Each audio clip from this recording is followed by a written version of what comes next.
displaying the glory of God's creation by exploring America one park at a time. Welcome to Parking Full Time with Big Dave, the parks professor. First hole. The par and distance are at the top of the screen. The fairway on this hole basically coincides with a hiking trail, and that's going to become a common theme on this course. This hole is a double dogleg. There's a sweeping dogleg right, followed by a slight dogleg left. The narrow width of the fairway makes it rather challenging to maneuver your disc around both doglegs, and that is why this hole is a par 4 in spite of its short length. I want to welcome you back to Parking Full Time. I am Big Dave, the parks professor. As you can see, the area around the basket is pretty open, so if you can get your disc around that dogleg, a birdie or even an eagle is a very real possibility. The next 4 holes play southwest down a power line corridor. The second hole is a dogleg right, and it plays gradually downhill. You'll need to use a left to right disc flight off of the tee, not only to get around the dogleg, but also because the basket is about 30 feet to the right of the power line corridor. When we get close to the basket, you'll see that the access to the basket is really tight, and that tightness is the reason that this hole is a par 4. That said, if you can get a good throw down here with the right disc flight, birdie or even eagle is a real possibility. Imagine an eagle start. How often do you get that? We're coming up to the basket and you see the tightness now, all these small trees around here. There's the second basket. And there's the view back to the tee from behind the basket. The third hole continues down the power line corridor. It plays slightly uphill, but it is located entirely within the corridor, unlike the previous hole. Given the width of this corridor, maybe this hole should be a par 4 instead of a par 5. When we get up to this electric pole, you'll see a trail marker for one of the hiking trails on this electric pole. And that is one of the weaknesses of this course. Most of the holes on this course are laid out to coincide with a previously existing construction, such as hiking trails or power lines. And I can see that that saves on construction labor, but it doesn't make for the best disc golf, and it creates potential safety hazards with walkers and other visitors at this park. I captured this video on Monday, February the 24th, and it was a beautiful but damp day with temperatures in the upper 50s when I came here. I did not see any other players on the disc golf course, but I did see a couple of other walkers on the hiking trails on this park.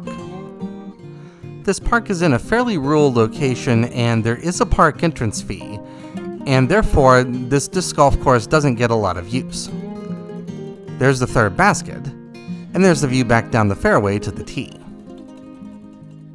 The fourth hole continues down the power line corridor. It plays slightly uphill, and as a 320-foot par 3, it's the first hole where it's going to take some skill to make birdie on. This entire power line corridor is lined with dense woods on either side.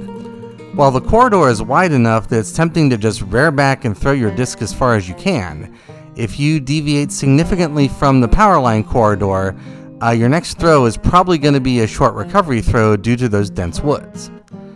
You see that the basket on this hole is located just off the right side of the corridor, and so you need a well-shaped and decent length disc flight in order to get to this basket and set up a birdie opportunity. The fifth hole is the last of the power line holes. It's a long and straight hole that plays gradually downhill. And like the third hole, given the width of this power line corridor, this hole should probably be a par 4. Each hole on this course has only one tee, one basket, and one possible basket position, and that limits the replayability of this course. It also limits your ability to adapt the difficulty of the course to your skill level. I want to use the length of this hole as an opportunity to thank you for watching. Parking Full Time would not be anything without the people who watch. I realize that every day, and I heartily thank you every day. Also, I took a vow many years ago not to make any monetary compensation for anything that I do for this project, and I have kept that vow. So the only thing I get from making these videos and writing these course reviews are your likes, your subscribes, your views, and your comments, and I do appreciate all of those things. As we get close to where the basket should be, you'll see that the basket is missing on this hole. I did see some course maintenance issues as I walked about this course, and this is one of them. So I used this stump in the middle of the corridor as my basket. There's the view back up the corridor to the tee. Now we leave the power line behind for good, and the next 11 holes are all short and tight holes that play through the dense woods.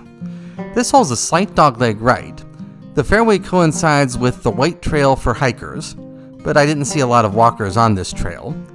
The basket is located to the right of the trail, and it's in this dense cluster of pines, and so you're going to need a left to right disc flight and probably a little bit of luck to get up close to the basket in only one throw.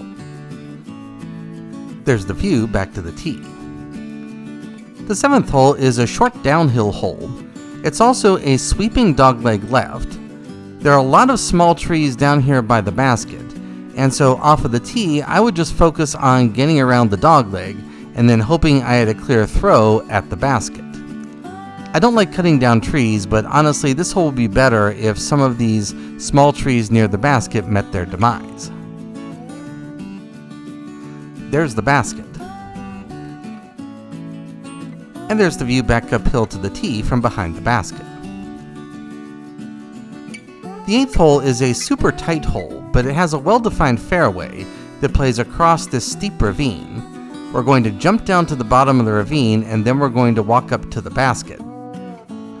This ravine and another one that we're going to see a lot of on the back nine give this course more elevation than you might expect for Louisiana. You're not going to mistake this for a Rocky Mountains or Appalachian Mountains course, but it's definitely not completely flat either. Now just to the left of this basket is a steep drop-off, so you need to keep your disc short and right of this basket. If you miss left, that's going to be probably a tough recovery throw. The 9th hole is of course the final hole on the front nine. It's a fairly tight and moderately uphill hole. The basket is to the left of this cleared trail that we're walking on right now, and this is another marked hiking trail. There are a lot of small trees around the basket, and as with hole number 7, I would like this hole better if some of these trees were removed. Overall, this is a decent course. It's got some course maintenance issues. There aren't any really unique or memorable holes on this course, and it has a few design flaws with all of the hiking trails and power line corridor. But if you come here to camp or to picnic or to fish at the lake, then it's nice to come here and play a little disc golf. That is the end of the front nine. I will see you on the back nine. Until then, have a great afternoon, take care, and Lord bless.